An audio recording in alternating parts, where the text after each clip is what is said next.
Bom, então, para falar de disfunção erétil, a gente deve começar falando da definição do que é, afinal, a disfunção erétil.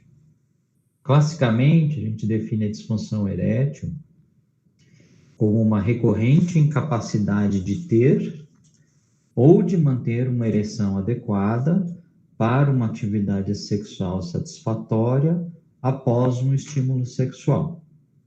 A doença em si, pela sua definição, já traz uma questão que é essa questão de pênis centrada, de associar muito a questão da sexualidade masculina à questão da presença ou não da ereção, como se o prazer se resumisse a ter ou não ereção. Então, embora seja essa a definição do ponto de vista médico, né, a gente tem que ter um olhar um pouquinho crítico sobre essa definição, tá?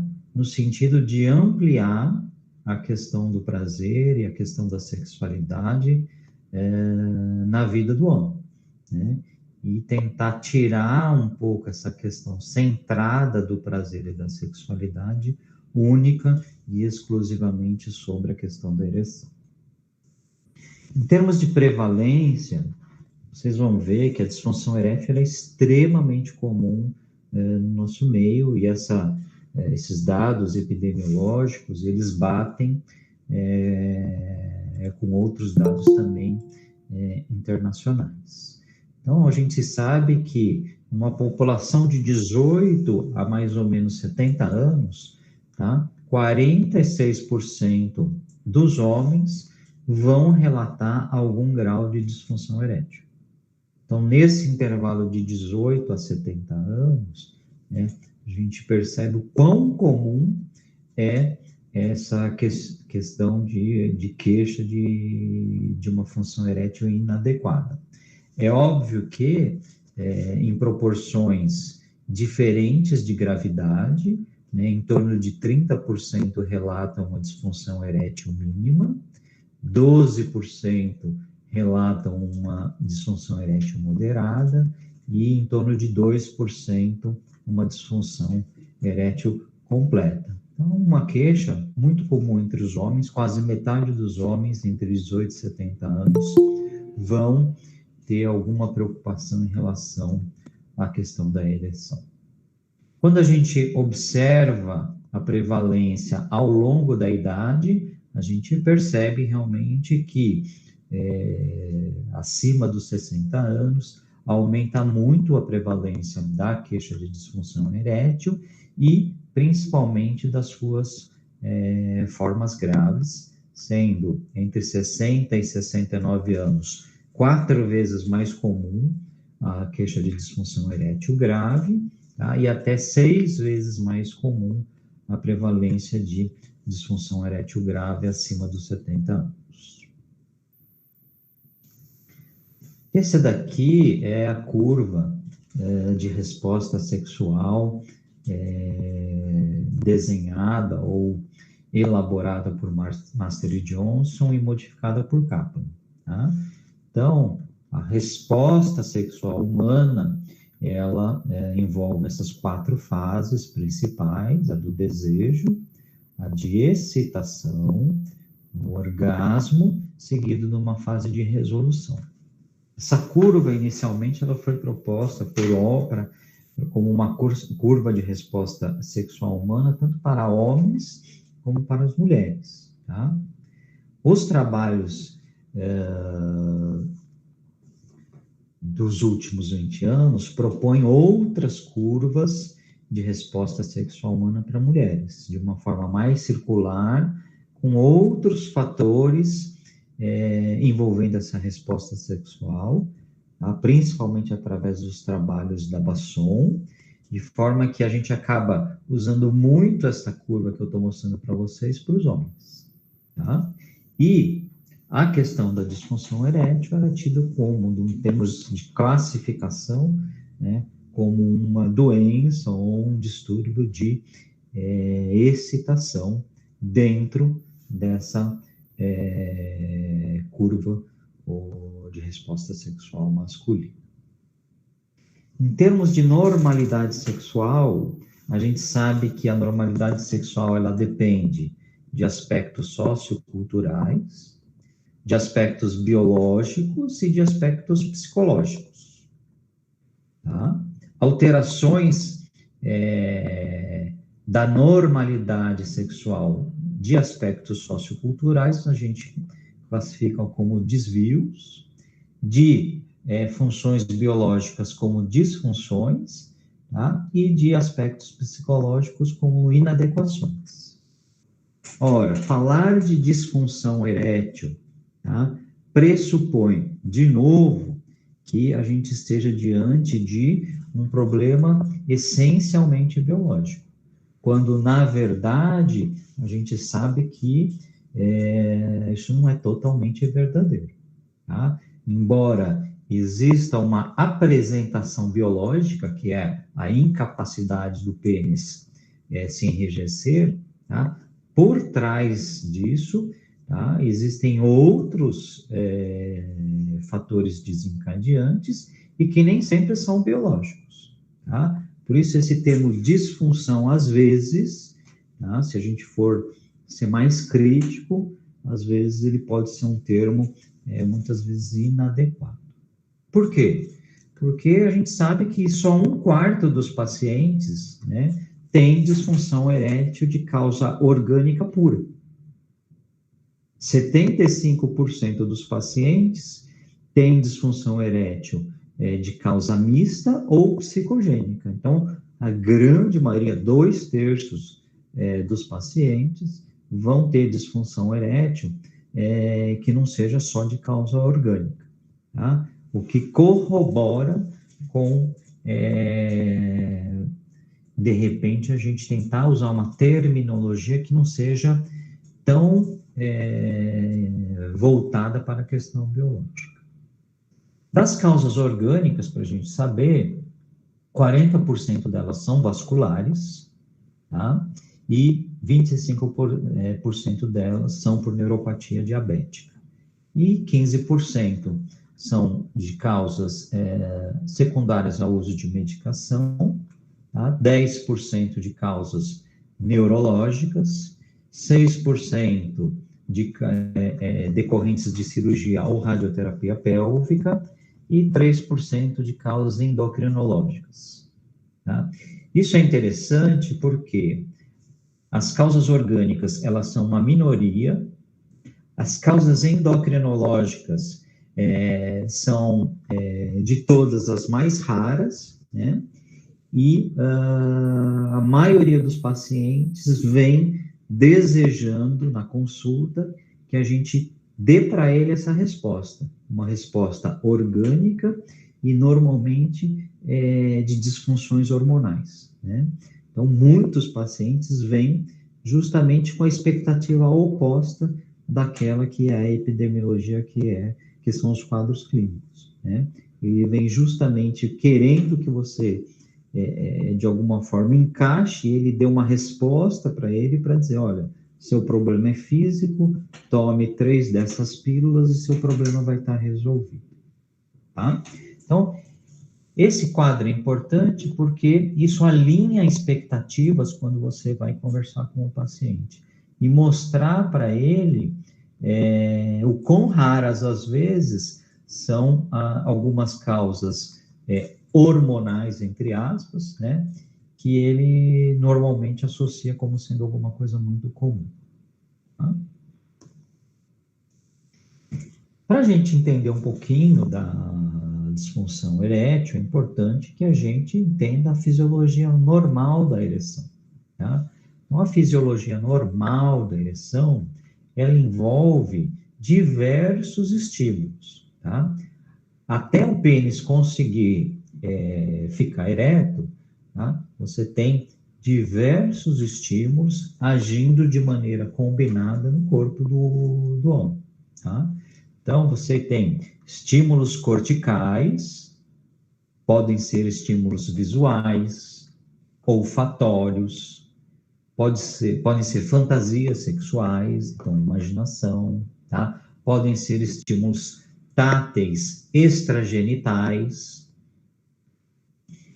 Esses estímulos corticais vão agir no pênis através do sistema nervoso central pela liberação de vários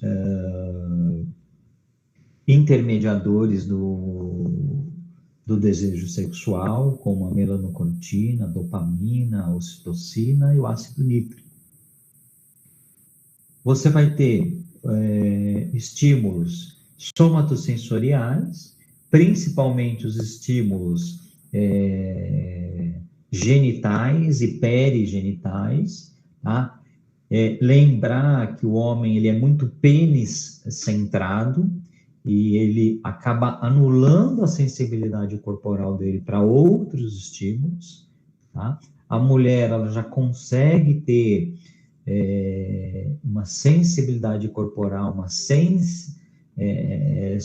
sensorialidade corporal maior do que o homem, tá? Mas é importante a gente lembrar que o estímulo ele é tanto da região genital, como perigenital, como perineal, como perianal. Existem várias regiões que têm uma quantidade de nervos muito grandes e que podem, além da glândula e do pênis em si, estimularem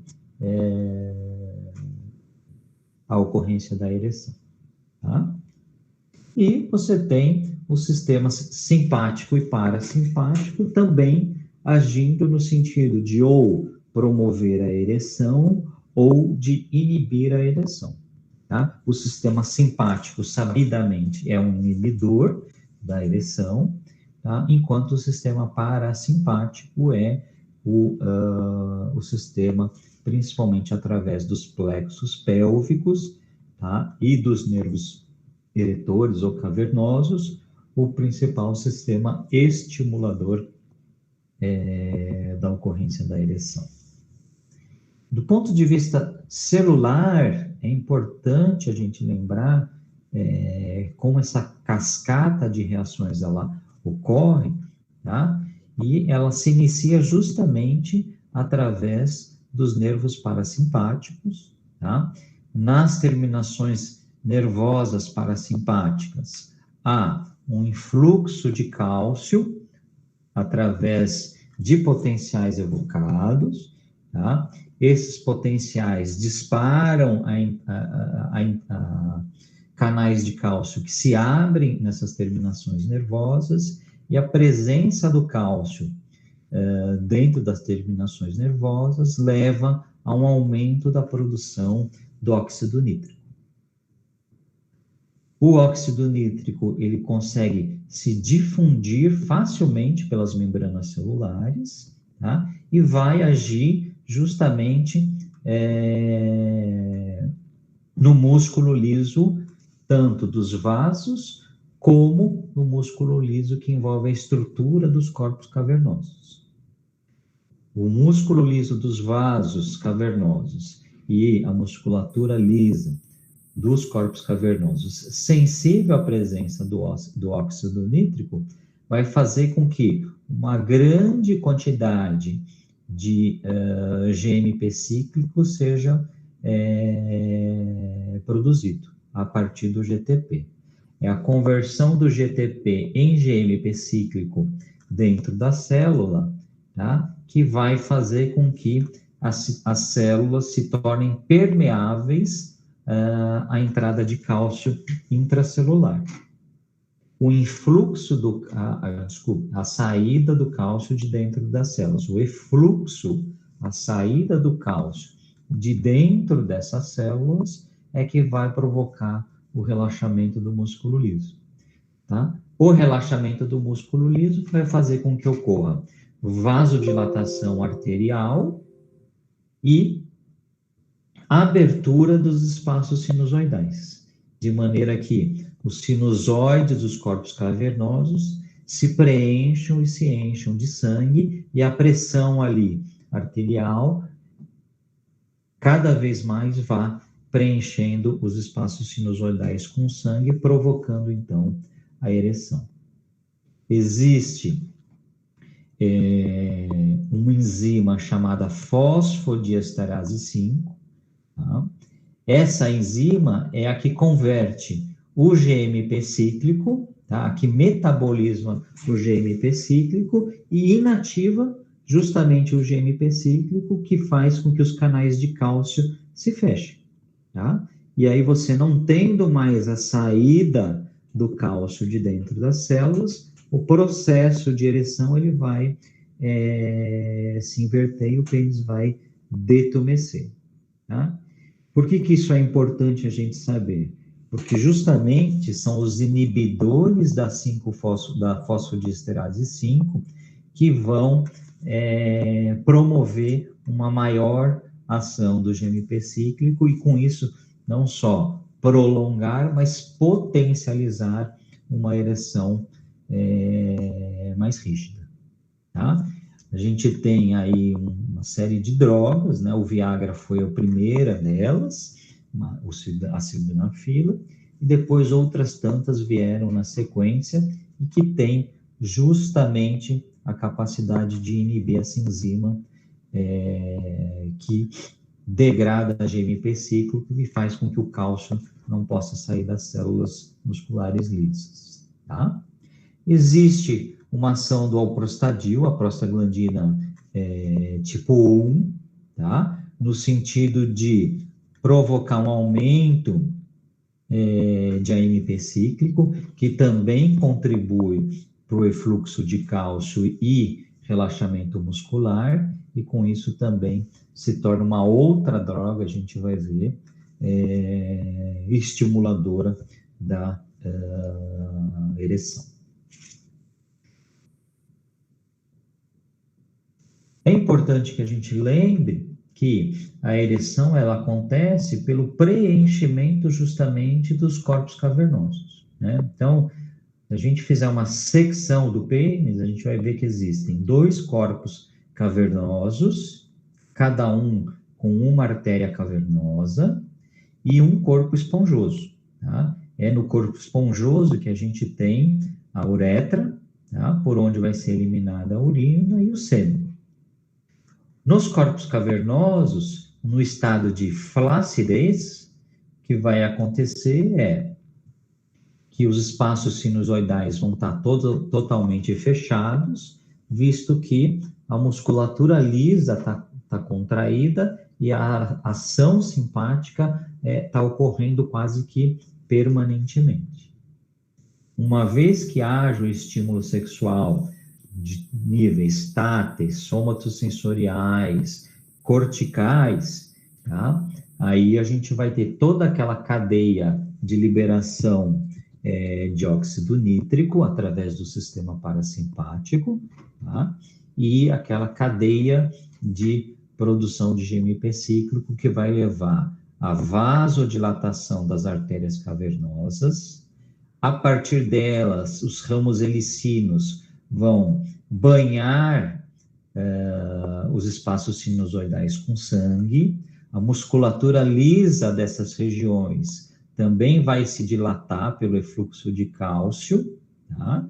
E aí o corpo cavernoso vai se encher de sangue progressivamente. À medida que o corpo cavernoso se enche de sangue, o que ele faz? Ele comprime a drenagem venosa.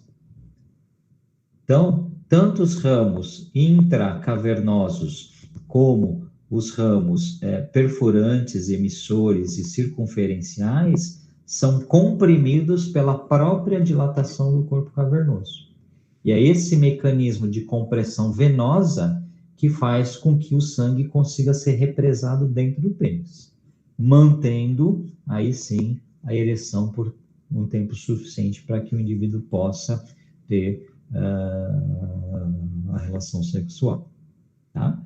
Então, para que a ereção ocorra, a gente tem desde mecanismos estimuladores, sistema nervoso central, medula, plexo sacral, ação parasimpática, produção de óxido nítrico, GMP cíclico, relaxamento da musculatura e o componente vascular, com a ação das artérias cavernosas, enchendo os espaços sinusoidais, e um mecanismo de veno-oclusão, que impede que o sangue saia do corpo cavernoso e a ereção, aí sim, se mantenha ao longo do ato sexual.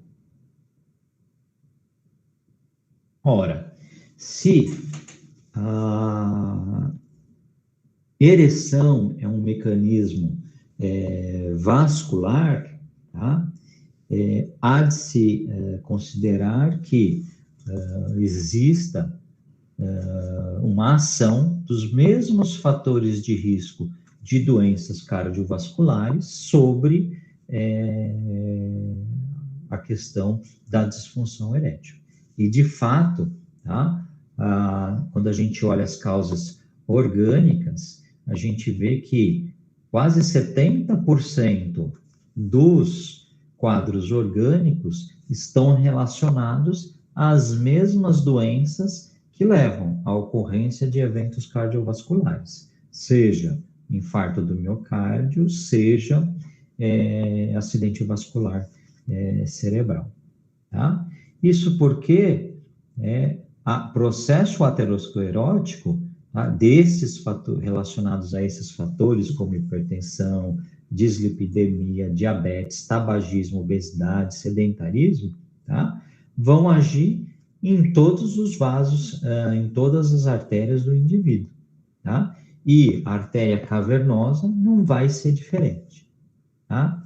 O que acontece é que o diâmetro da artéria cavernosa é muito menor do que o da coronária, muito menor do que o da carótida e muito menor do que o da artéria femoral, que vai irrigar os membros inferiores. Tá?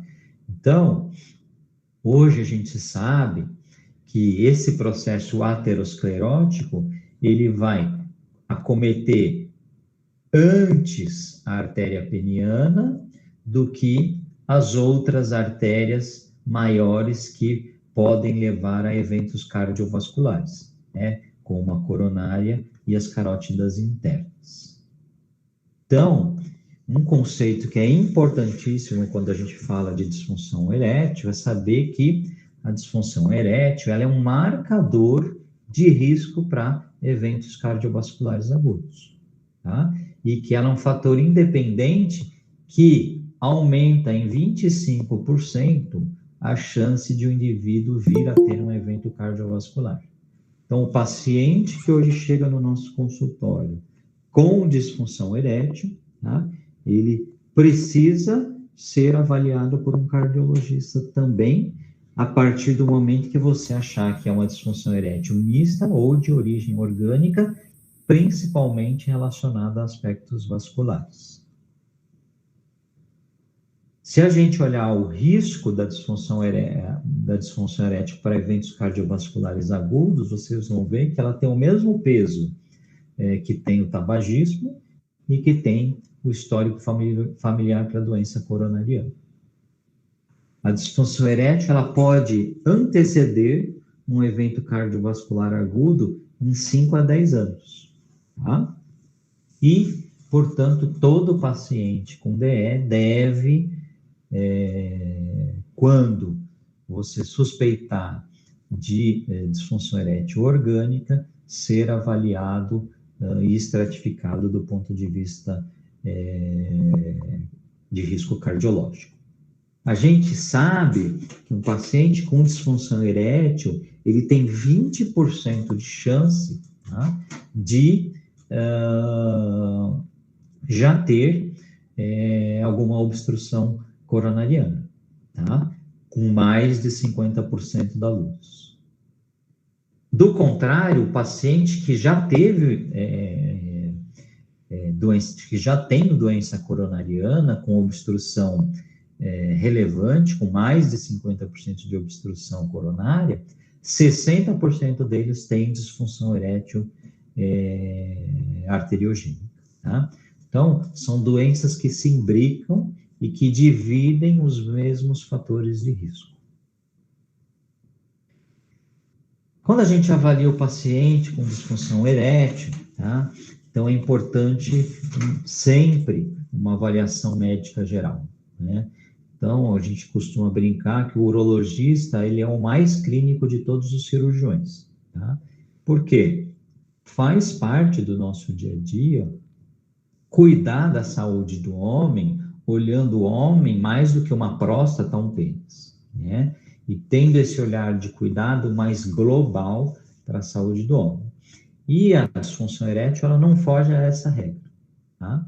Então, identificar fatores que possam estar contribuindo são importantes nessa avaliação médica geral, como hipertensão, o diabetes, a dislipidemia, sobrepeso, obesidade, se o paciente fuma ou não fuma, tá? Consumo excessivo de álcool, sedentarismo, tá? Outras doenças ou antecedentes de doença vascular ou doenças neurológicas, tá? É importante investigar o passado de traumas, principalmente traumas pélvicos, lesão de uretra, o histórico de infecção de doenças sexualmente transmissíveis, tá? Que podem contribuir com as disfunções sexuais, tá? É fundamental a gente pesquisar os pacientes com antecedente de cirurgia ou radioterapia pélvica, né? Para nós, urologistas, é muito comum a gente avaliar pacientes que foram submetidos a tratamento do câncer de próstata, seja através da cirurgia, seja através da radioterapia, e que vão desenvolver disfunção erétil. Por quê? Lembra que eu falei para vocês, a disfunção erétil severa aumenta muito a incidência depois dos 60 anos de idade. E esses pacientes são justamente aqueles pacientes que já têm outros antecedentes, né? Então, é aquele paciente, o polifarmácia que a gente fala, né? Que já toma o remédio da pressão, que já tem um diabetes que ele tenta tratar, que já tem dislipidemia, que às vezes está no sobrepeso, já às vezes tratou um câncer de próstata ou um tumor de intestino. Então, são pacientes que vão somando diversos fatores de risco no desenvolvimento da disfunção erétil, tá? Lembrar que existem outras alterações que podem se imbricar, se confundir ou piorar um quadro de disfunção erétil, como é o caso de depressão, que é extremamente comum no homem com mais de 60 anos, né? A gente acaba subdiagnosticando muito quadro de depressão, quadros de ansiedade, tá? A apneia do sono, ela pode se manifestar com de várias outras maneiras, como irritabilidade, alteração de humor, disfunção sexual, incapacidade de concentração, perda de performance no trabalho, tá? Então, deve ser investigada também, tá? E, principalmente no homem com mais de 60 anos, lembrar do distúrbio androgênico do envelhecimento masculino, que a gente acaba chamando erroneamente de andropausa, tá?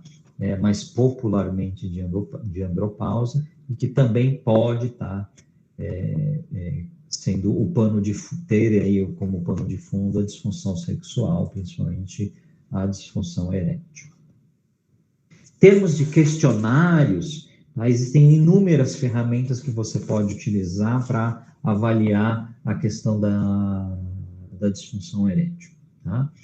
Pessoalmente, né, e os urologistas gostam muito do IF5, que é o International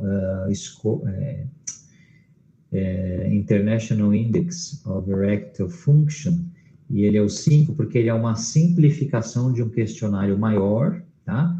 E de fácil aplicação, porque são apenas 5 perguntas, elas são pontuadas de 1 a 5, e quanto maior a pontuação do indivíduo, menor é a gravidade do quadro de disfunção erétil, tá?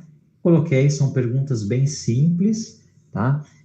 Fáceis da gente fazer, e é um questionário que consegue te dar aí pelo menos ele pode ser auto-aplicado, então você não precisa você aplicar no paciente, o paciente pode responder para você, e a única crítica é que ele é focado tão somente na questão da ereção, tá? Ele não vai vislumbrar e avaliar outros aspectos da sexualidade e da função sexual do homem. Então, eu pessoalmente gosto muito de aplicar o QSM, que é o consciente de função sexual masculino, existe o QSF e o QSM, tá? Esses questionários são os questionários justamente criados para a população brasileira, né? São os questionários da professora Carmita, e que aí sim você vai ter uma avaliação mais ampla da questão da função sexual, que não seja única e exclusivamente a questão da ereção, tá? Você vai conseguir avaliar a questão de desejo e interesse sexual, você vai conseguir avaliar questões como autoconfiança, tá? Sim, vamos avaliar a qualidade da ereção, controle de ejaculação. Então, lembrar que pacientes com mais de 50 anos e queixa de ejaculação precoce, muito provavelmente eles têm disfunção erétil como base disso. Ele desenvolve a ejaculação precoce porque é como se o cérebro dele dissesse: olha, se você não gozar rápido, você vai perder a ereção. Né? Então, é muito comum um paciente com mais de 50 anos que tem disfunção erétil também desenvolver secundariamente ejaculação precoce. Tá? Vai avaliar um pouco a questão do orgasmo, do prazer e da satisfação do homem em relação à sua própria sexualidade. Tá? Então, é uma ferramenta mais ampla e acho que complementar a questão da avaliação da função erétil. Só, de novo, eu insisto nessa questão com vocês, achar que a função sexual do homem se reduz à questão da ereção é o primeiro erro para você fazer um tratamento incompleto para o seu doente, tá? E, infelizmente, é o maior e o mais comum erro que os urologistas acabam cometendo.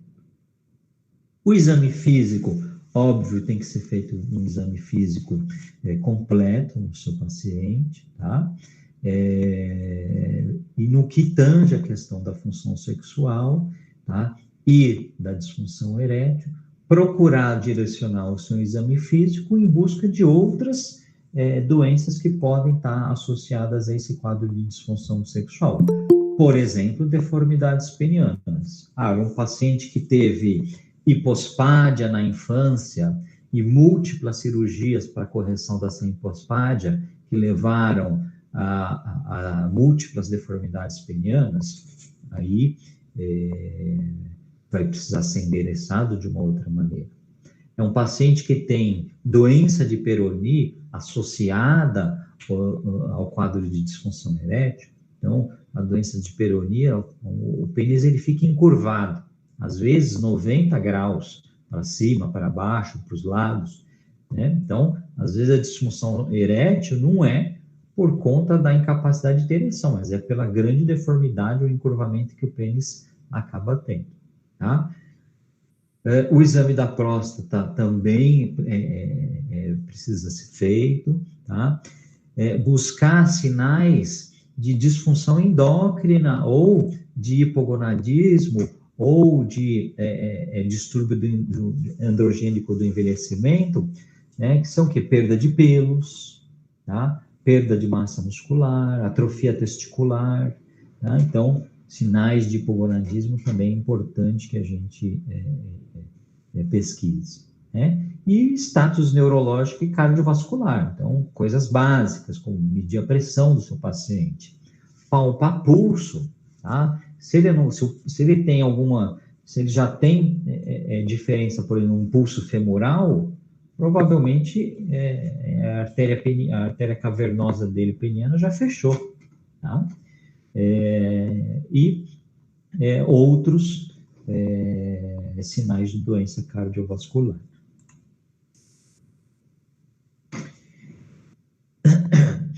Quando a gente tem dúvida ou quer lançar a mão de algum exame de imagem para a confirmação do diagnóstico de disfunção erétil, tá? Hoje, a gente lança a mão da ultrassonografia com Doppler peniano, tá? Associada ao teste de ereção fármaco-induzida. Então, esse exame, ele associa duas técnicas. Uma é o ultrassom Doppler, para avaliação vascular do pênis, e a outra é a aplicação, através da injeção peniana, de uma medicação que vai artificialmente provocar uma ereção, sem o estímulo sexual. Tá? O ideal é que você não faça o teste de ereção sem o ultrassom e que você nunca faça ultrassom sem ereção, o que é bastante comum no dia a dia, principalmente dos urologistas não especialistas ou não dedicados, mais dedicados à questão da medicina sexual. Tá? Um teste de ereção farmacológico sem ultrassom, muitas vezes vai te deixar na dúvida se o problema é vasculogênico arterial ou, por exemplo, de um defeito venoclusivo. Tá? Uma ultrassonografia feita sem ereção quase não vai te dar informação nenhuma sobre justamente o fluxo arterial que a gente tanto quer avaliar no processo de ereção, tá?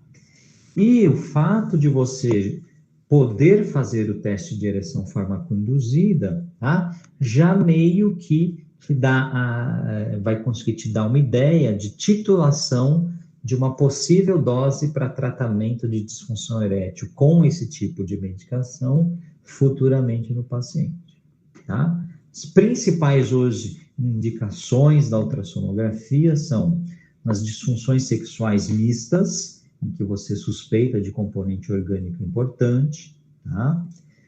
Pós-cirurgia ou radioterapia pélvica, tá? Quando você suspeita de defeito de mecanismo vasculogênico, na falha de tratamento com medicações orais, desde que corretamente utilizadas, tá? Nos pacientes com indicação de prótese peniana, é importante que você tenha uma documentação através do exame de Doppler antes de fazer a cirurgia, tá? Pacientes que têm doença de hiperemia, outras deformidades penianas, tá? E que às vezes se alteram justamente com a ereção, tá? Você tem paciente que tem hiperemia com pênis aparente normal flácido e que tem uma grande angulação quando você consegue ter a ereção, tá? A ultrassonografia, ela vai conseguir medir placas, ela vai conseguir fazer o diagnóstico, além da deformidade, de outros achados vasculares, que podem precipitar ou não o tratamento combinado da plástica peniana com associação de prótese, tá? E tem aquele grupo de pacientes com disfunção erétil psicogênica que que você tem uma dificuldade enorme de convencê-lo de que o problema dele não é orgânico, tá? E aí você pode lançar a mão da ultrassonografia justamente no sentido de mostrar para ele que estruturalmente ele tem um pênis normal e que ele consegue, provocado pela medicação, ter uma ereção normal, sim, tá?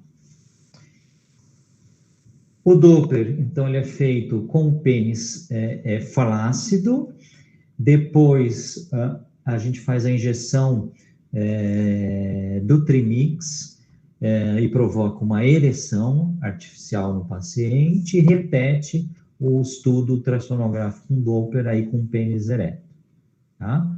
A gente faz as medidas penianas, tanto com o pênis flácido como ereto, tá?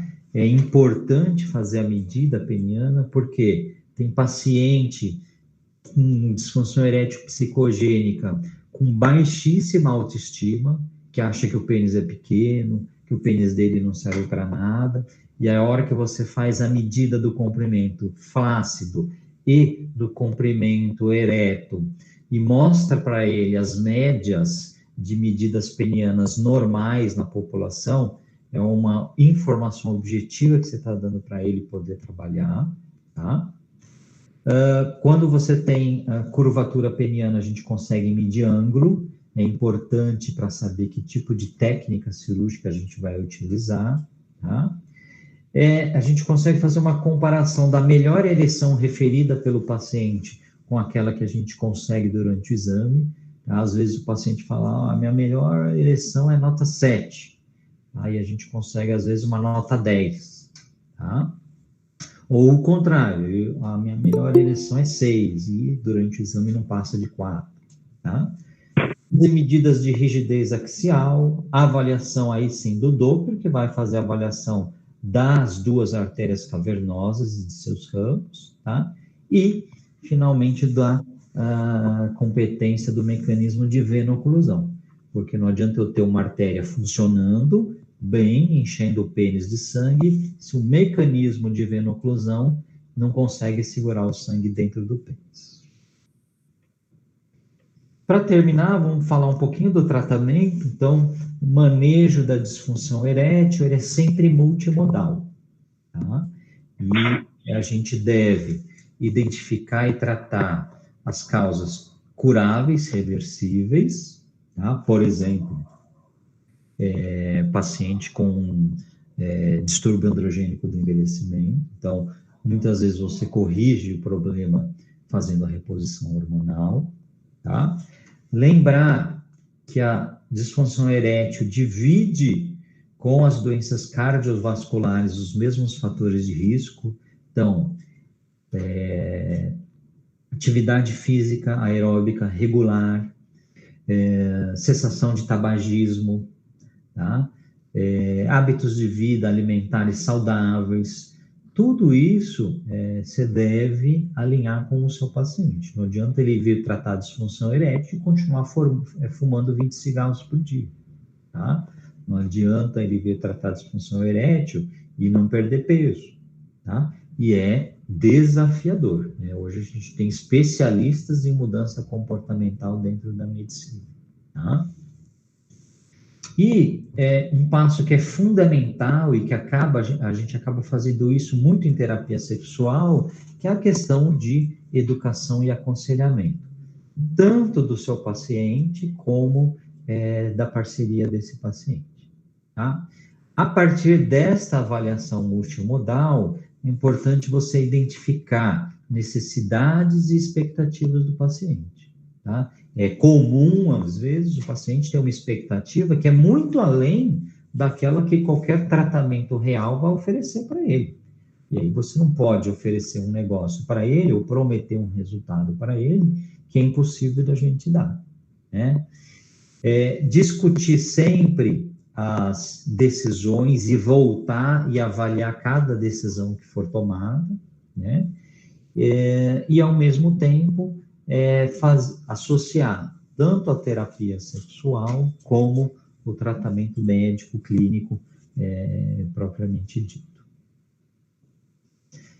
Quando a gente pergunta para os homens o que eles mais têm medo numa relação sexual, né, 60% deles vão dizer que que o maior medo não é pegar a doença, que o maior medo não é a gravidez indesejada, que o maior medo não é pegar HIV, não. O maior medo do homem é não satisfazer as suas parcerias, tá?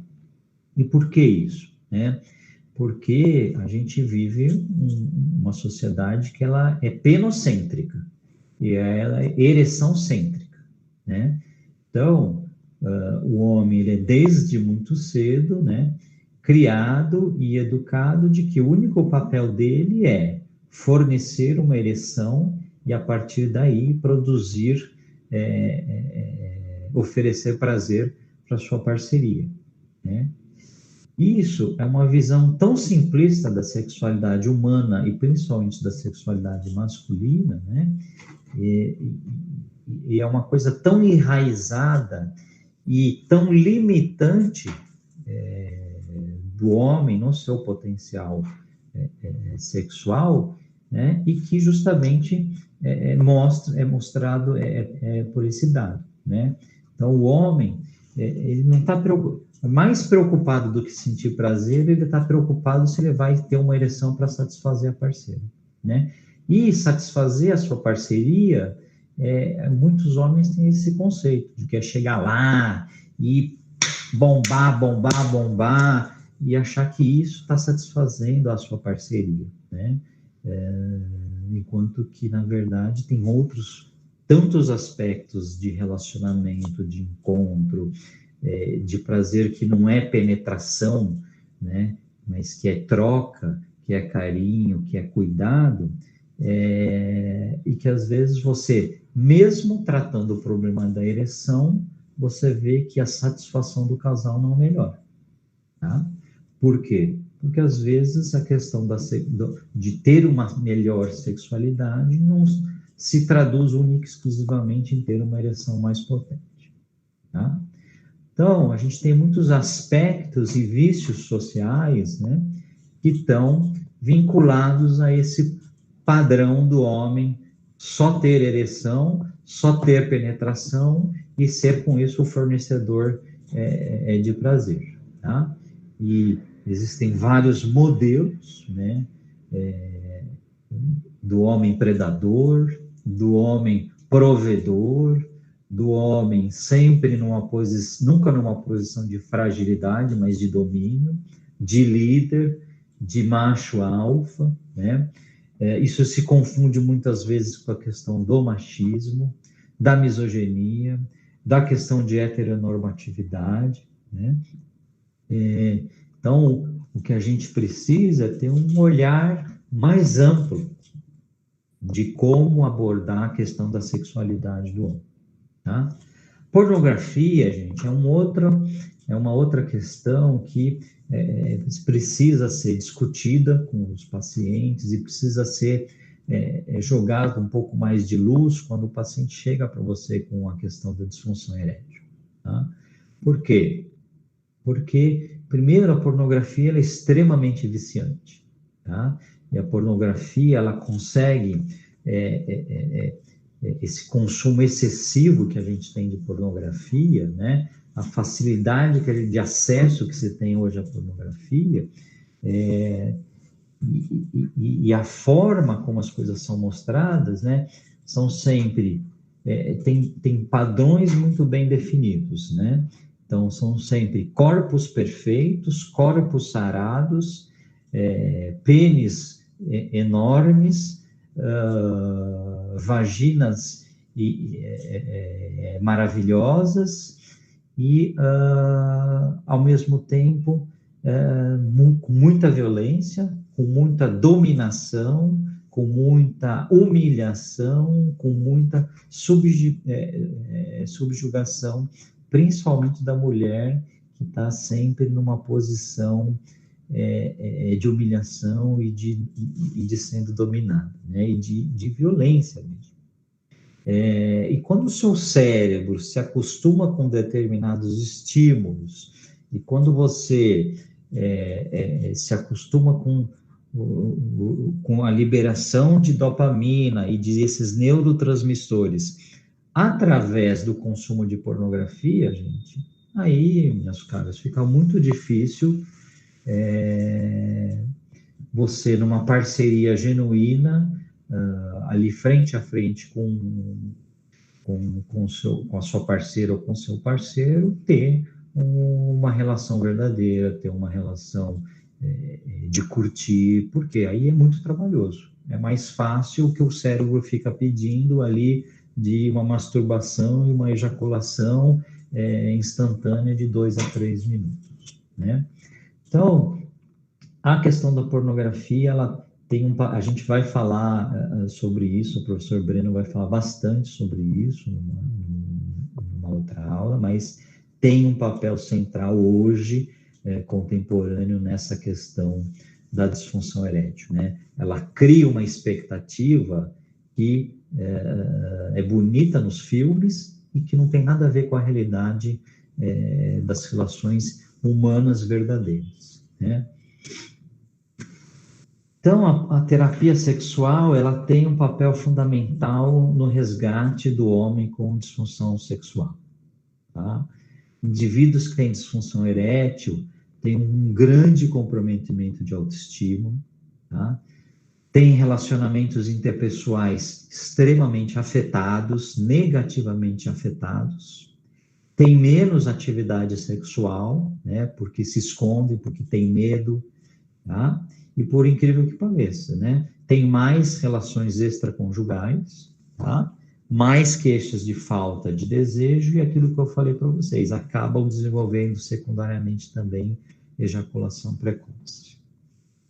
Papel do médico, do psicólogo, do terapeuta sexual, né?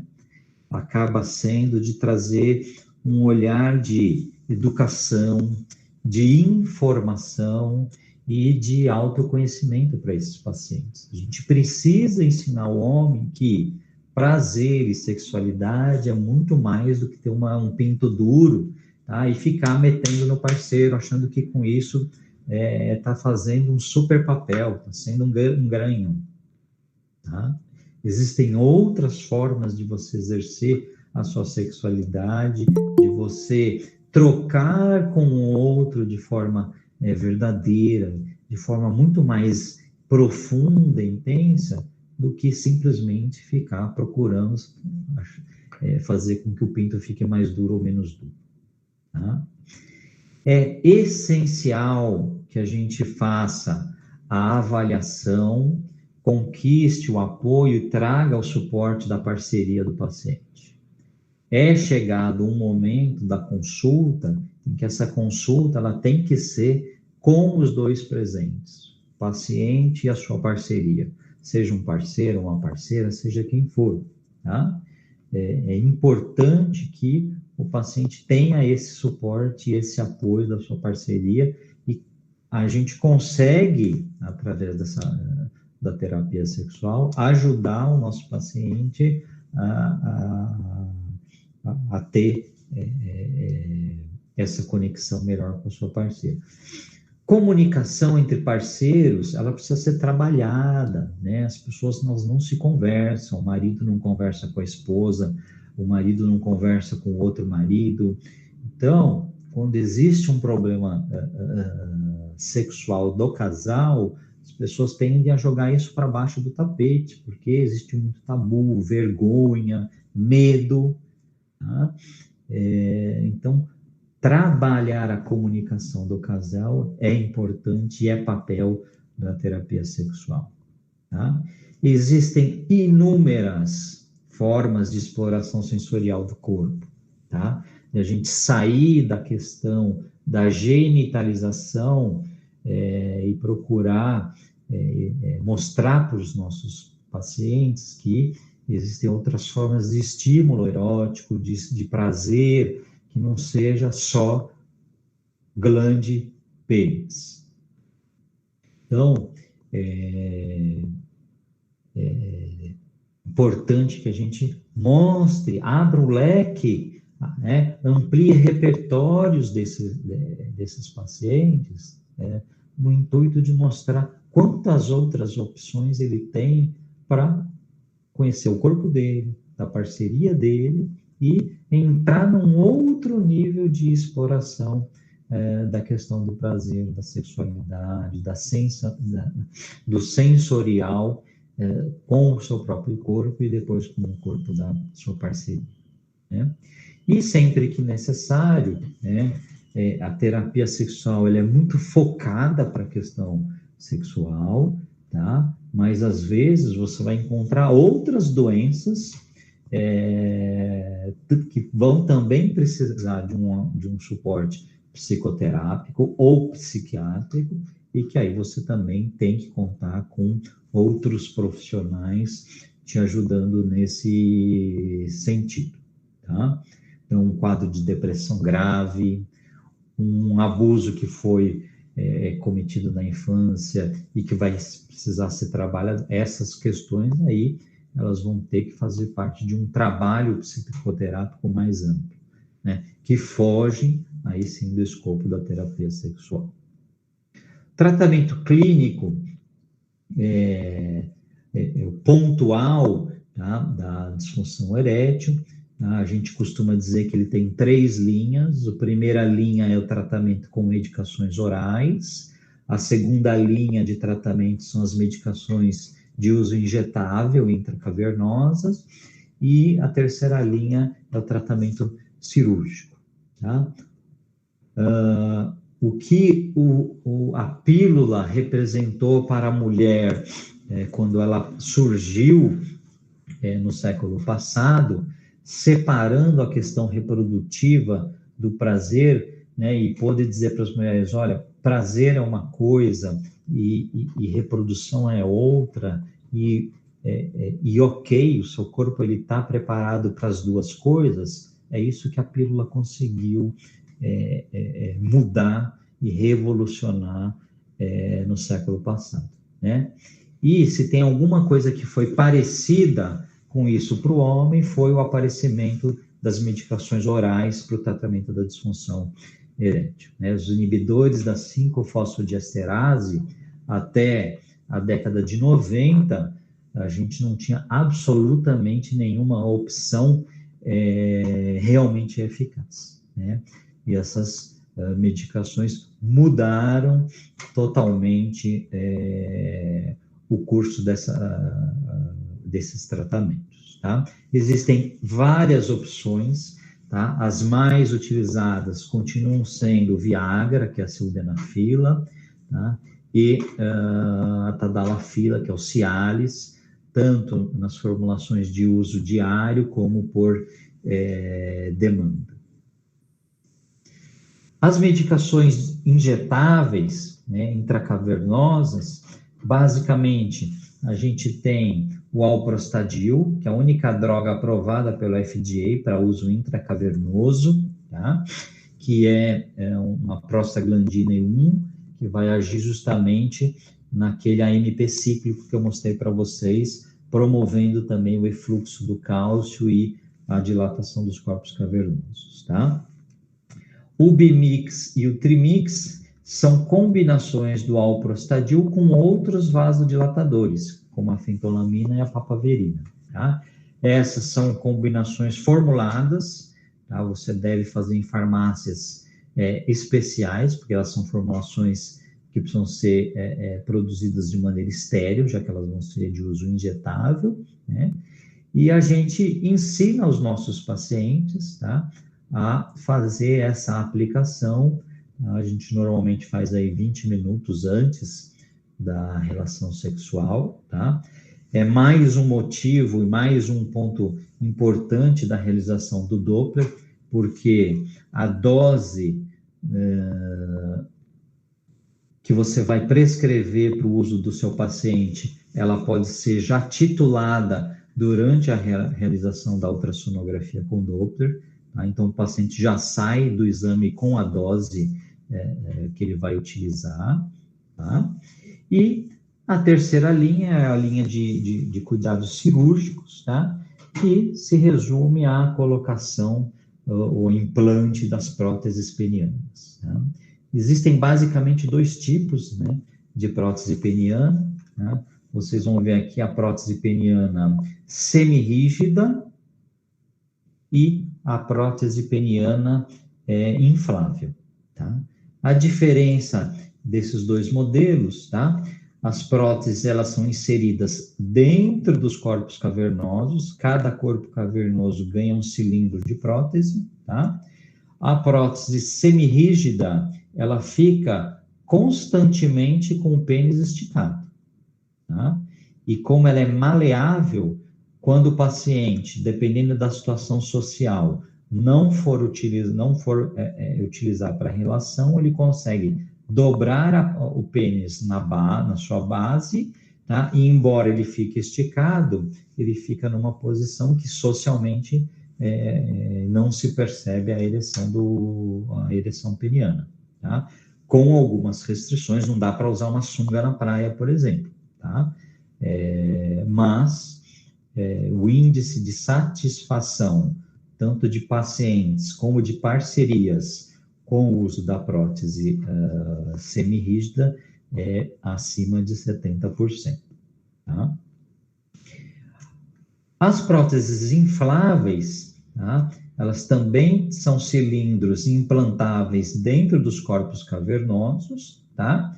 A diferença é que ela tem um reservatório de líquido, tá? Esse reservatório fica escondido na região do hipogástrio, no subcutâneo, tá? E é colocado um botão de pump na região do escroto. Tá? Então, o paciente, a prótese lá fica vazia, o líquido fica armazenado no reservatório. Quando o paciente vai ter a relação, ele aperta o botão do pump e a hora que ele aperta, o líquido escorre então para dentro da prótese e o pênis fica ereto. Tá? É o que vocês estão vendo aqui nessa animação. Ele aperta o pump e o líquido escorrendo para a prótese provoca uma ereção, tá? Ele é mais fisiológica, teoricamente, tá? Mas os índices de satisfação com a prótese semirrígida também são muito bons, tá? O problema é cobertura e preços, né? Uma prótese peniana maleável vai variar aí de 2 a 8 mil reais, tá? Essas próteses são cobertas pelo SUS e pelas operadoras de planos privados, tá? Custa de em torno de $1.000, tá? Mas tem próteses aí de 2, 3 mil reais. Uma prótese peniana inflável, ela vai custar em torno aí de 60 a 70 mil reais.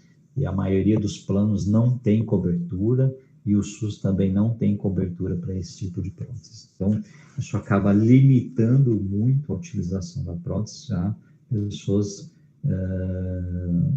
um público muito selecionado, tá?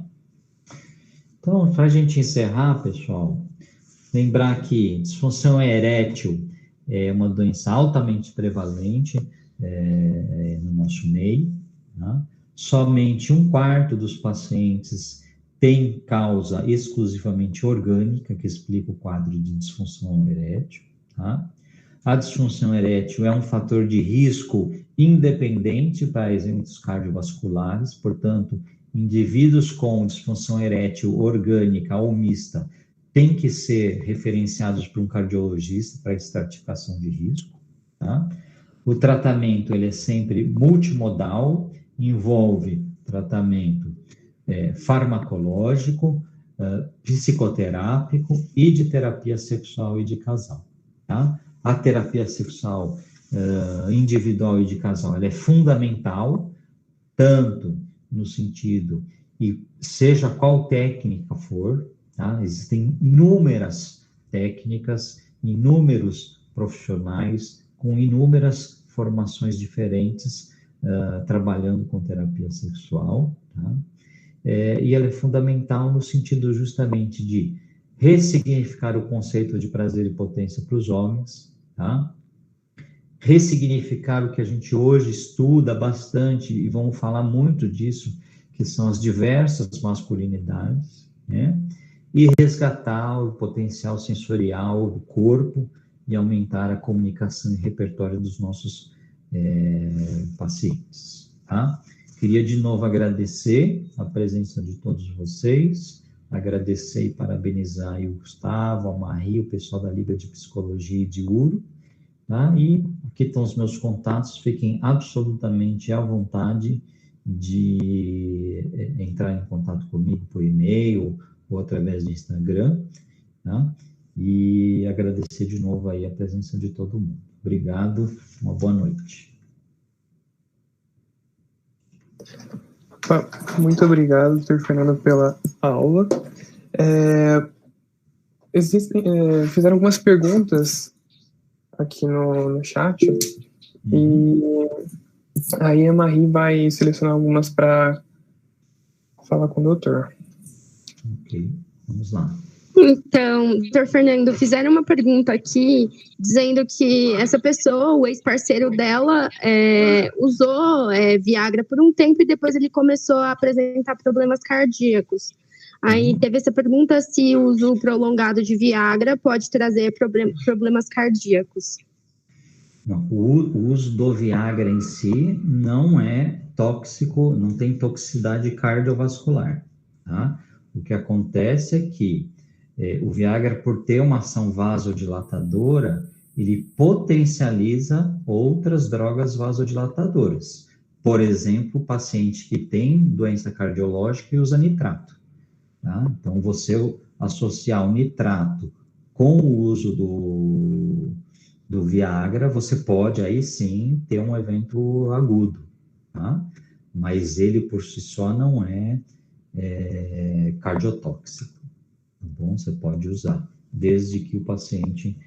Quando você tem um paciente com cardiopatia, tá? Antes da gente começar a utilizar qualquer inibidor de fosfodiesterase 5, eu peço uma avaliação cardiológica, tá? Porque é uma forma da gente se resguardar e do paciente ficar protegido, tá? Mas as medicações não são cardiotóxicas. Tem outra pergunta aqui, perguntando se pacientes que pegaram Covid podem apresentar disfunção erétil. A gente não sabe, na verdade, tá? Cada vez mais a gente percebe que a questão da Covid, ela afeta múltiplos sistemas. Então, como a disfunção erétil ela é multifatorial, né? Então, a maior parte dos pacientes tem disfunção erétil mista, tá? Então, Covid pode dar neuropatia, pode dar depressão, pode dar inúmeras consequências, né, que é pós o tratamento da doença, né? Então, isso pode afetar a questão da função sexual, tá? Agora, dizer que existe uma fibrose de corpo cavernoso, não tem nada hoje na literatura que mostre isso, tá? Eu acho que é muito mais pelas consequências de internação, de hospitalização, de ficar numa UTI, de quadros neurológicos e sequelas neurológicas que podem ficar da doença e respiratórias, e que aí acabam impactando na questão da função sexual também. Então, tem outra aqui perguntando se o uso de anabolizantes ele pode causar algum tipo de disfunção erétil. Pode, tá? Então, o uso do anabolizante, ele automaticamente provoca o quê? Uma cessação da produção de testosterona endógena no testículo, tá? Então, o uso de qualquer hormônio de forma exógena, tá? Vai atrapalhar a produção dos hormônios endógenos, tá?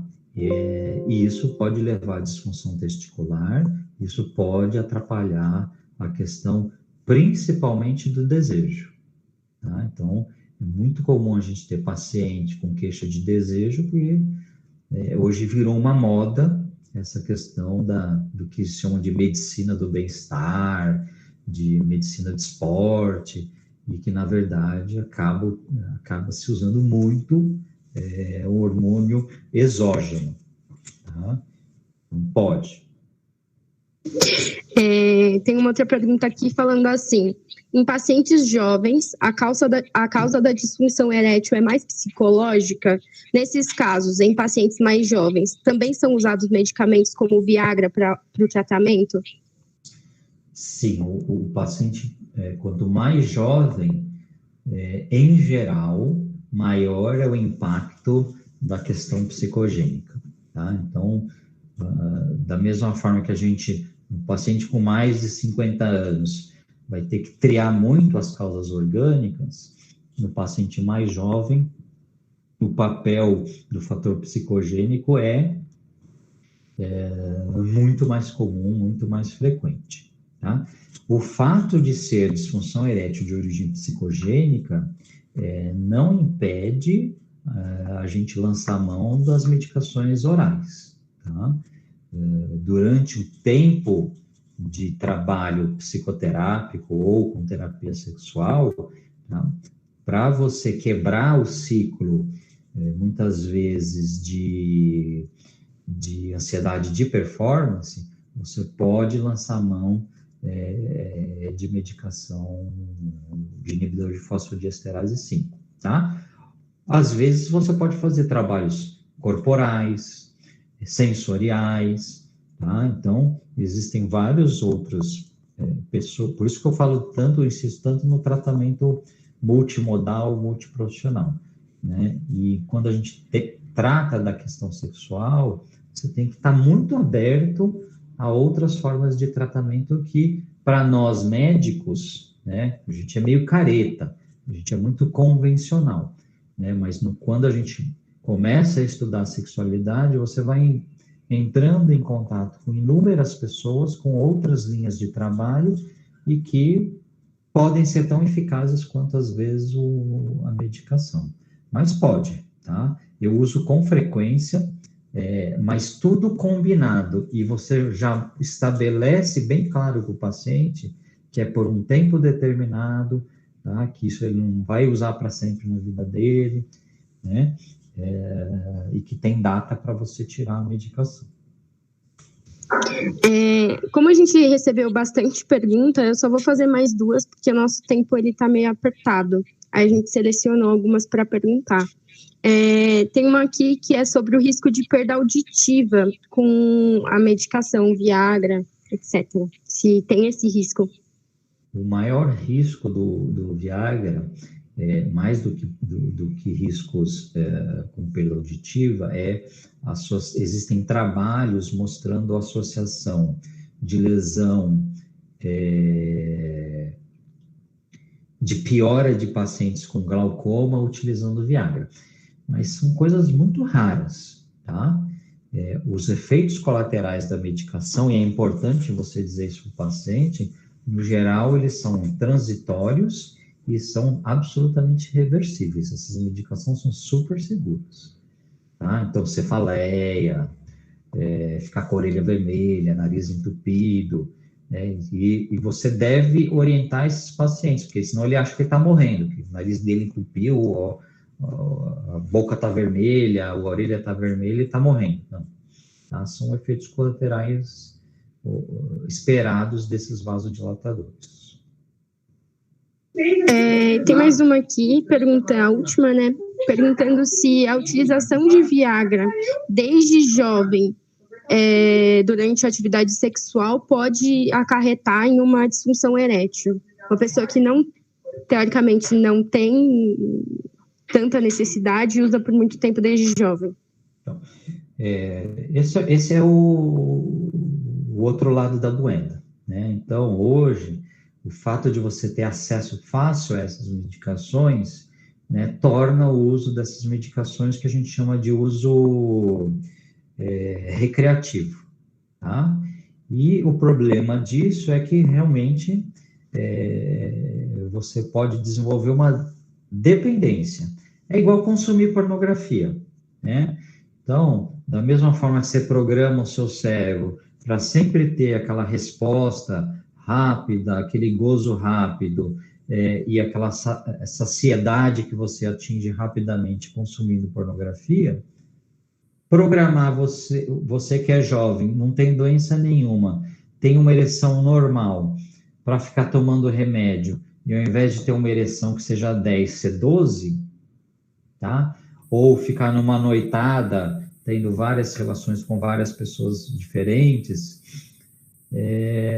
de novo, a gente tem que ver o que é realmente saudável, o que é uma troca verdadeira, o que são... porque senão, a gente cada vez fica criando expectativa de que a sexualidade tem que ser sempre mais, e às vezes não, a sexualidade é uma coisa mais contida, mais da intimidade, e é menos, muitas vezes, tá? e aí mais prazerosa, mesmo quando ela é menos. Obrigada, viu, doutor Fernando? Obrigado. Agora vamos seguir o curso, né? Isso, vamos dar uns... Acho que já passou um tempo após o final da aula, vamos dar só uns 5 minutinhos para o pessoal tomar uma água, ir no banheiro. E após isso a gente segue com a aula sobre vaginismo com a doutora Bárbara. Então, a gente volta. Bom, o vaginismo é uma condição que está dentro de um contexto, né, de um monte de situações, né, entre elas a dispareunia e o transtorno sexual doloroso não coital, né. Então, os transtornos sexuais dolorosos, além do vaginismo, eles incluem a dispareunia e o transtorno sexual doloroso não coital.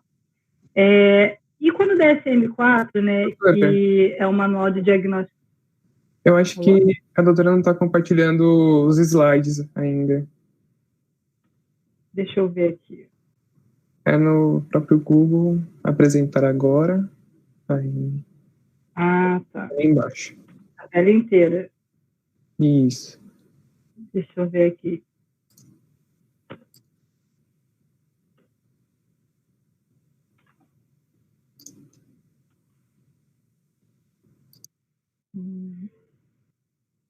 Foi.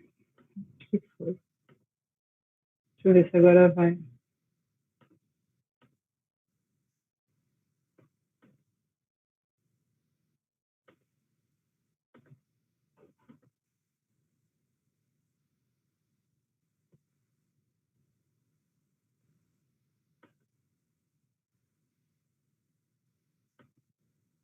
Só um minutinho que eu vou ver aqui.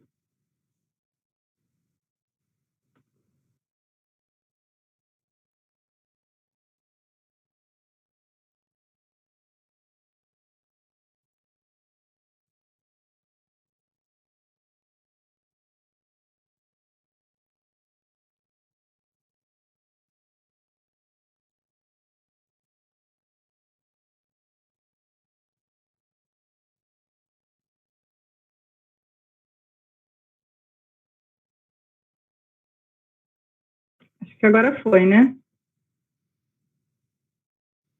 Agora tá certo, né? Isso, agora eu tô vendo a tela. Então, desculpa, gente. Essa coisa online ainda tô meio nova. Então, voltando, a minha aula vai ser sobre vaginismo, né? E o vaginismo ele se inclui dentro de diversas condições que são chamadas como um bloco de transtornos sexuais dolorosos, né? E dentro desse bloco de condições, a gente tem não só o vaginismo, como a dispareunia e o transtorno doloroso sexual não coital. E quando a gente pensa em definição de vaginismo, ele é definido pelo Código de Doenças de Saúde Mental, que é o DSM. E o DSM-4, ele diferenciava o vaginismo da dispareunia pela presença de contrações involuntárias dos músculos do períneo e do terço inferior ao terço inferior da vagina, enquanto a dispareunia seria apenas uma dor genital associada ao intercurso sexual, né? E essa definição que ele colocava tinha alguns problemas, né? Bom, uma vez que ele coloca que o diagnóstico dessa condição, que é o vaginismo, necessita da contração da musculatura pélvica, então, por que essa condição está dentro de um contexto de doenças mentais, né? Quer dizer, então, que apenas o ginecologista seria capaz de fazer esse diagnóstico? Bom, e se a própria definição do diagnóstico coloca que existe uma dificuldade de exame físico, como fazer o diagnóstico adequadamente, já que essa definição necessita da contração da musculatura pélvica, né? Como é que eu vou saber se existe espasmo vaginal se eu não tenho nem acesso à sua vagina, né? E uma outra questão que se colocava com essa definição é que a gente, na verdade, não sabia se a paciente contraía a musculatura porque ela sentia dor ou porque tinha tanto medo da penetração, isso causava um espasmo vaginal e impediu o exame? A gente não sabia se era uma disfunção primariamente sexual ou ginecológica, né? Então, por conta disso, em 2016, o DSM-5 reformulou essa definição e colocou todos esses transtornos numa única definição, de transtornos de dor genitopélvica e da penetração. Segundo essa definição do DSM-5, para a paciente se enquadrar nesse contexto diagnóstico, ela deveria apresentar dificuldades persistentes ou recorrentes em um ou mais dos seguintes.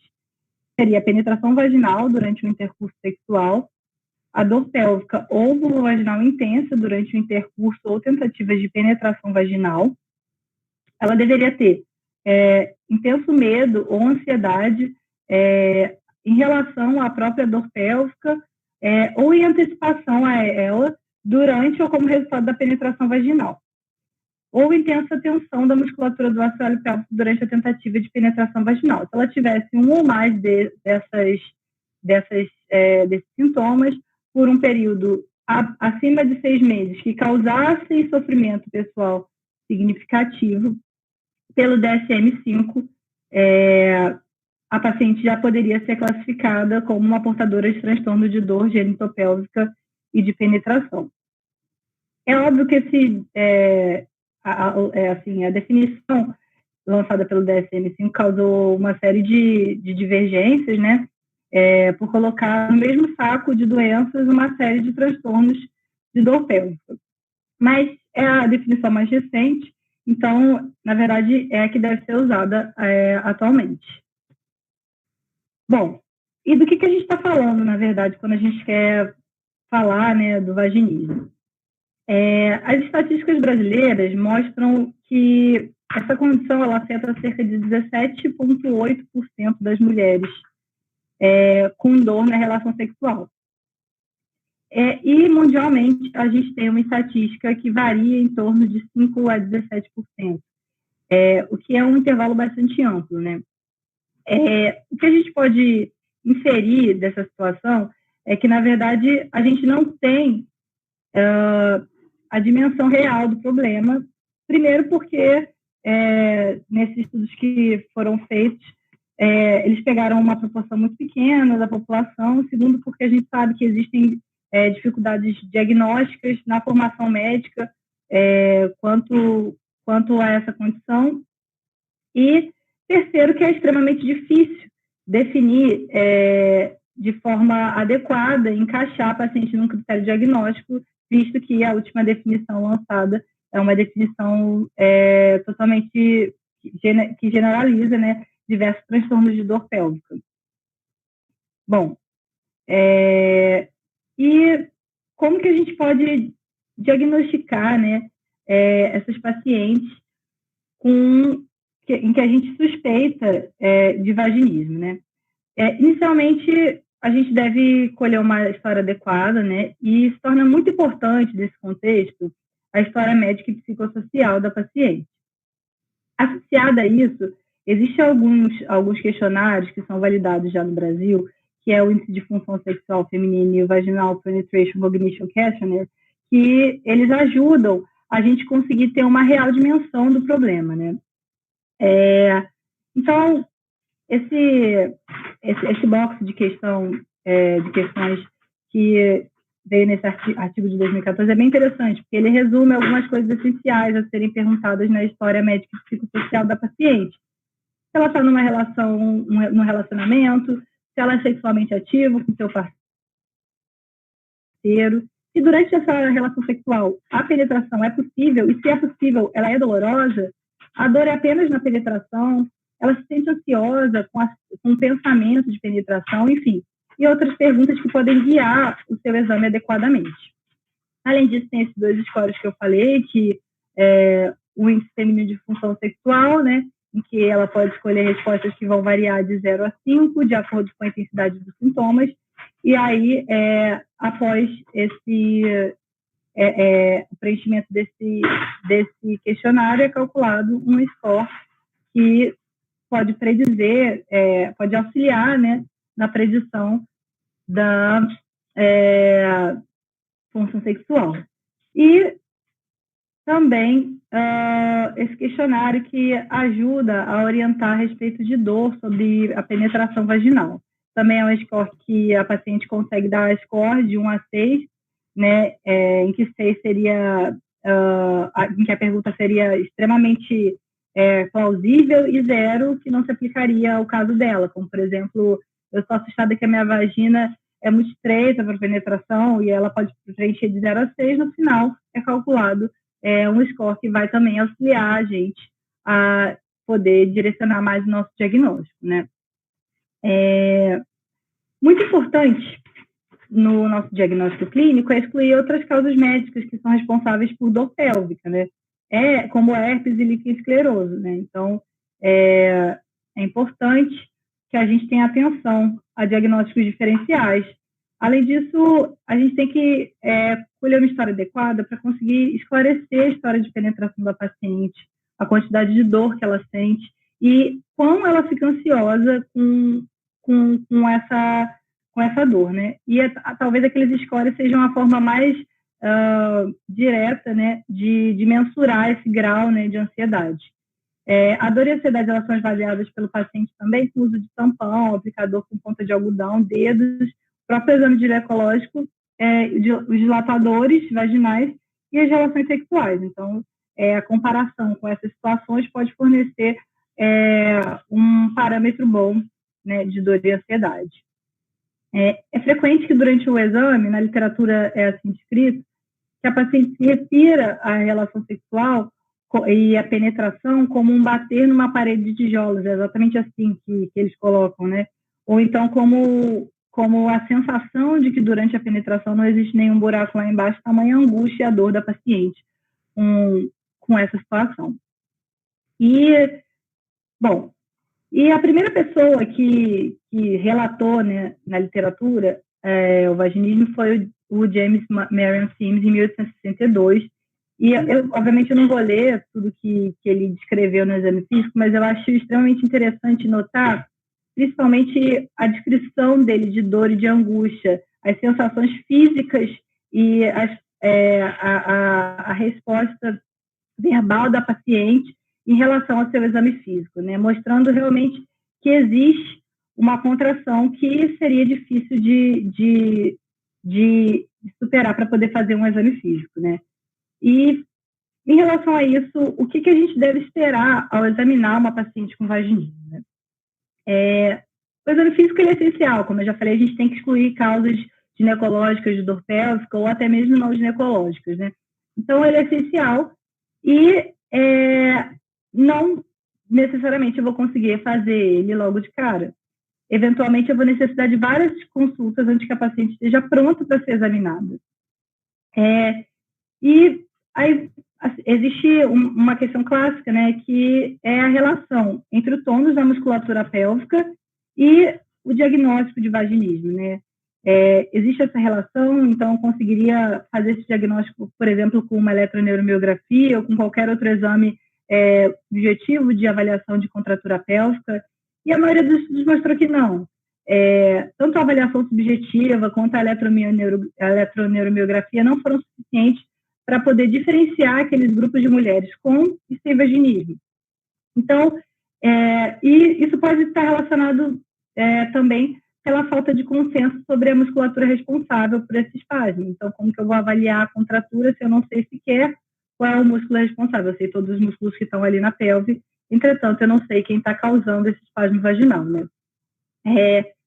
Com isso, a gente consegue chegar à conclusão lógica que o que vai definir mais o meu diagnóstico é o grau de angústia demonstrado pela paciente durante o exame físico e os níveis de dor dela, tanto em relação ao exame, tanto em relação ao ato sexual. Eles são mais importantes do que os achados fisiológicos, até porque, eventualmente, eu não vou conseguir sequer examinar a paciente numa primeira consulta. Então, geralmente, as pacientes que têm um grau mais sério, né, de vaginismo, você não consegue chegar ao introito vaginal, a sensação que dá é que existe um punho fechado ali que impede seu acesso ao canal vaginal. E Essas pacientes, dificilmente você vai conseguir examiná-las sem o auxílio de uma sedação, né? O que vai ajudar mesmo é o exame sob anestesia. Entretanto, eu não vou conseguir localizar o espasmo vaginal nessa situação, uma vez que a paciente vai estar anestesiada. Aqui algumas orientações, né, desse artigo que eu achei interessante para poder tentar acalmar a paciente, para poder tentar criar um ambiente um pouco mais relaxante para ela durante o exame físico, né? E antes mesmo desse exame físico, né? Lembra ela que você pode parar em qualquer momento do exame físico se ela desejar, né? Explicando sempre o passo a passo do exame, dizer para ela que ela pode perguntar qualquer coisa em qualquer momento do exame. Quando for fazer o exame propriamente dito, colocar os dedos na pelve de forma delicada, dizer que é você que está examinando, perguntar novamente se está tudo bem, enfim, criar um ambiente em que a paciente se sinta confortável para ser examinada na medida do possível, né? Aí aqui é só uma figura mostrando a musculatura pélvica, né? Qualquer um desses músculos a gente não sabe ainda quais são os responsáveis pela situação do vaginismo, né? A gente tem público oxígeno, obturador interno, levantador do ânus, e todos eles estão fazendo parte da musculatura pélvica que podem estar envolvidos na fisiopatologia dessa situação. Bom, então após feito esse diagnóstico, né? A gente tem que pensar em formas de tratar essa paciente e melhorar sua qualidade de vida, né? É muito comum que a paciente ela chegue na consulta com muito medo, né, e com muita desinformação a respeito do assunto. A gente não tem muitos dados de informação sexual na escola, isso não é um tema que é muito, muito falado, assim, de forma mais leiga, né? Então, tanto a paciente quanto o parceiro podem chegar à consulta com um grau de desinformação, e isso pode ser prejudicial ao tratamento, né?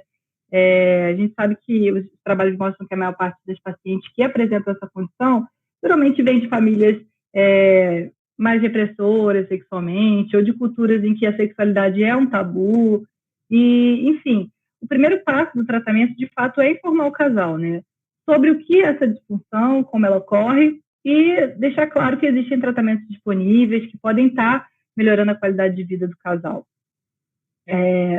Bom, após esse primeiro passo, né, que é o primeiro passo, na verdade, de qualquer tratamento, o pilar do tratamento é a psicoterapia e os exercícios de relaxamento, né? É o que, de fato, a literatura mostra que vai ter efeito, né, na melhora dos sintomas dessa paciente.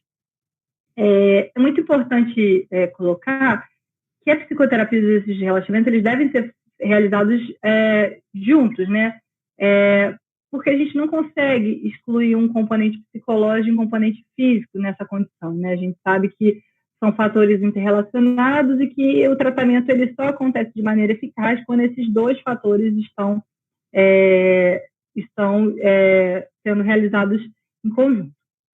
Em geral, tanto a psicoterapia quanto os exercícios de relaxamento, eles demoram de 3 a 6 meses, né, para serem realizados pela paciente, mas dependendo do grau de gravidade da condição da paciente, pode demorar um pouco mais de tempo, né? A psicoterapia que é realizada nessa condição é a terapia cognitivo-comportamental, visando interromper a fobia de penetração, né, sempre tentando estimular medidas de enfrentamento e de vivência das situações que causam essa fobia, né? E os exercícios de relaxamento, eles são realizados classicamente com o uso de dilatadores vaginais, né? No Brasil, em Minas Gerais, eu li um trabalho que falava sobre o uso de molde de gesso, que eu achei extremamente interessante, que eu vou falar a seguir na apresentação, para tentar substituir os dilatadores vaginais, mas com a mesma proposta, tá? Além disso, a gente tem algumas terapias que são coadjuvantes, né? Que seria a fisioterapia com eletroestimulação e biofeedback, e elas podem ser usadas tanto como técnicas isoladas, como junto com os outros tratamentos, né? Mas não tem nenhum trabalho que contradizem ou confirmem realmente a validade do seu uso. Entretanto, muitos pacientes têm muitos trabalhos que referem uma melhora importante da qualidade de vida das pacientes.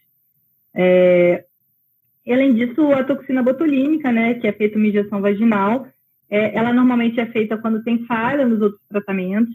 Existem poucos trabalhos também que falem sobre a eficácia do seu uso, e um dos maiores trabalhos que fala sobre o uso de toxina botulínica nessa condição de vaginismo usou a toxina botulínica concomitante à psicoterapia, aos exercícios de relaxamento. Então, o seu resultado talvez seja um pouco questionável, né? Então, também não existe, como não é uma terapia classicamente realizada, não tem consenso sobre a dose ou o tempo de tratamento com a aplicação de toxina. Bom, em relação à psicoterapia, né? Ela deve ser realizada antes do exame ginecológico, né? Geralmente a gente recomenda que a paciente que entrou nesse ambulatório com essa queixa, ela tome pequenas doses de ansiolíticos, preferencialmente os não benzodiazepínicos, pelo seu potencial de dependência. Alguns preferem tricíclicos, inibidores da recaptação de serotonina e noradrenalina, enfim. Vai depender da rotina do serviço. E os exercícios são realizados, como eu falei, com uma introdução gradual dos dilatadores vaginais, classicamente, né? Nesse serviço de Minas Gerais, eles usavam moldes de gesso, e eu achei muito interessante. Eles cortavam uma atadura de gesso, né? Faziam um falo de gesso do tamanho do dedo mínimo, molhavam com água e transformaram aquilo, após molhar, né, num objeto rígido. Aquilo se tornaria ideal, né, para o paciente começar a introduzir na vagina com o auxílio do preservativo e do lubrificante. E aí, gradualmente, o molde de gesso iria aumentando, né, em relação ao tamanho dos dedos também. Então, seria uma opção um pouco mais viável economicamente, né? Mas, classicamente, o que se fala na literatura é o uso dos dilatadores vaginais mesmo, né, que tem várias espessuras, e o ideal é progressivamente ir aumentando a espessura desses dilatadores, né? A cada semana, idealmente, vai se aumentando a largura do molde até que ele atinge a largura do polegar. E quando consegue atingir essa largura, é solicitado que a paciente e o seu parceiro comecem a introduzir seus próprios dedos, tanto o dedo da paciente quanto do parceiro. E com que ele vá fazendo exercícios de massagem intravaginal para que a paciente comece a se sentir confortável com aquela situação. Bom, durante esse período, as tentativas de relação sexual devem ser evitadas, né? Porque a paciente ainda não estaria, de fato, preparada para ter uma relação, e poderia existir uma certa frustração da paciente e do parceiro também, com sensação de incompetência. Isso poderia causar uma situação de piora do vaginismo da paciente. Então, idealmente, a gente solicita que as relações sexuais com penetração, nesse momento, sejam evitadas, né? Bom, e paralelamente ao processo de dilatação vaginal e a reversão do espaço vaginal, né, um processo, é feita essa terapia e, como eu já falei anteriormente, caso uma dessas terapias não exista, o tratamento ele fica inviabilizado, né? A gente não consegue separar uma situação da outra. Quando que eu volto com as relações sexuais, né? Quando a paciente já perdeu o medo da penetração, quando ela já consegue colocar com facilidade os moldes vaginais e o próprio dedo, o dedo do parceiro, tá? E que é orientado é que essa penetração seja começada de forma lenta, sempre comandado pela paciente. Que existe essas semanas de preparo de foco sensorial, com a massagem pélvica, porque muitas das pacientes elas consideram que a relação sexual é uma forma de violência. E aí essas massagens ajudam a paciente a aceitar o ato sexual como, de fato, um ato de amor. As relações devem começar preferencialmente com a mulher na posição superior, né, para que ela tenha controle do ato sexual, se sinta mais segura, caso seja necessário interromper a relação por algum motivo, né. E é importante também orientar o parceiro, que muitas vezes vai ser difícil manter a ereção em todas as situações. Isso é completamente normal, isso pode acontecer, isso faz parte da evolução do tratamento. Então, realmente, não é um tratamento que a paciente conseguiria fazer, na verdade, de forma isolada, né? Bom, aqui eu trouxe uma foto, né, dos aparelhos de fisioterapia com eletroestimulação e biofeedback. Existem diversos pesos vaginais, né, que vão auxiliando no relaxamento da vagina e uma probe de eletroestimulação, que também vai ajudar nesse sentido, né? E quando eu considero que a paciente está tratada, né? Muitos terapeutas, na verdade a maioria deles, considera que a cura foi obtida quando a paciente consegue a penetração sexual, né? Entretanto, o que a literatura mostra é que, mesmo quando a paciente já consegue penetração, isso não deve ser considerado fim do tratamento, porque muitos pacientes, embora consigam a penetração, elas acabam tendo insucesso em outros fatores, em outras fases da resposta sexual, como desejo, excitação ou orgasmo, e acabam voltando para o ambulatório por alguma outra dessas queixas. Então, na verdade, é preciso que esse tratamento explore a real causa psicológica, realmente explore com a paciente, de modo que ela consiga obter uma relação sexual que lhe cause qualidade de vida, né? Bom, era isso que eu tinha para falar com vocês hoje. Obrigada aí pelo convite. Bárbara, nós temos algumas dúvidas. Eu posso ler? Pode. Peraí, Nath, antes, doutora, pode parar já de apresentar a apresentação, que aí fica melhor, amplia a câmera. Aí, obrigado. Perguntaram se é possível que um trauma sexual passado possa resultar em vaginismo. Com certeza. Inclusive, é importante, durante aquela fase que eu falei da coleta da anamnese, da história clínica, que isso seja investigado, né? A terapia cognitivo-comportamental, que é uma das formas dos pilares do tratamento, ela visa investigar possíveis traumas também e estimular condutas de enfrentamento. Certo, obrigada. Perguntaram se o álcool pode diminuir os sintomas do vaginismo. Assim, não os sintomas do vaginismo em si, né? Mas, dependendo do nível de álcool que a pessoa ingere, muitas vezes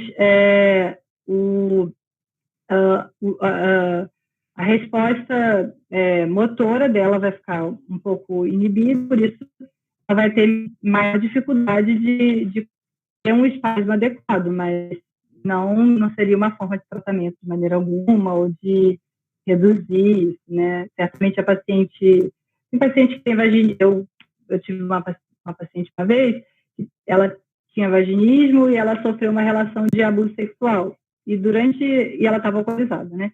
E durante a situação de abuso sexual, ela teve um vaginismo tão intenso que ela teve laceração e tudo mais. Então, assim, realmente não inibe o grau de espasmo vaginal, mas o paciente vai estar menos consciente daquilo. Então, talvez, dependendo do grau de álcool, obviamente, talvez isso seja, assim, um pouco menos lembrado por ela, né? Mas não de forma nenhuma diminuiria, né? Perguntaram também se o tratamento por eletroestimulação é muito doloroso. Não, assim, o que se fala na literatura, eu nunca acompanhei esse tipo de tratamento pessoalmente, né? Mas o que se fala na literatura é que isso é feito geralmente após uma etapa importante de terapia com a paciente e tudo mais, e que existe o desconforto do exame físico devido à penetração do probe dos pesos vaginais, mas que não é algo que cause um desconforto tão intenso que limite o tratamento. As perguntas foram essas. Muito obrigada pela presença, doutora Bárbara. A aula foi excelente. Eu agradeço. Ah, ótimo. Obrigada, meninas. Também gostaria de agradecer pela aula, foi muito boa. E, bom, agora acho que acredito que chegamos ao final do segundo dia do curso. Peço desculpas novamente pelos detalhes técnicos que houveram, né, no início e acabou atrasando o decorrer desse segundo dia, mas nos próximos dias a gente acredita que identificou o que aconteceu e vai melhorar essa transmissão. Já enviamos a palavra-chave no chat junto com o formulário de presença. Esse formulário de presença vai ficar aberto 20 minutos após a finalização aqui da aula, ficará aberto por mais 20 minutos. Então é isso, muito obrigado pela presença de vocês hoje no nosso segundo dia e tenham uma boa noite. Boa noite.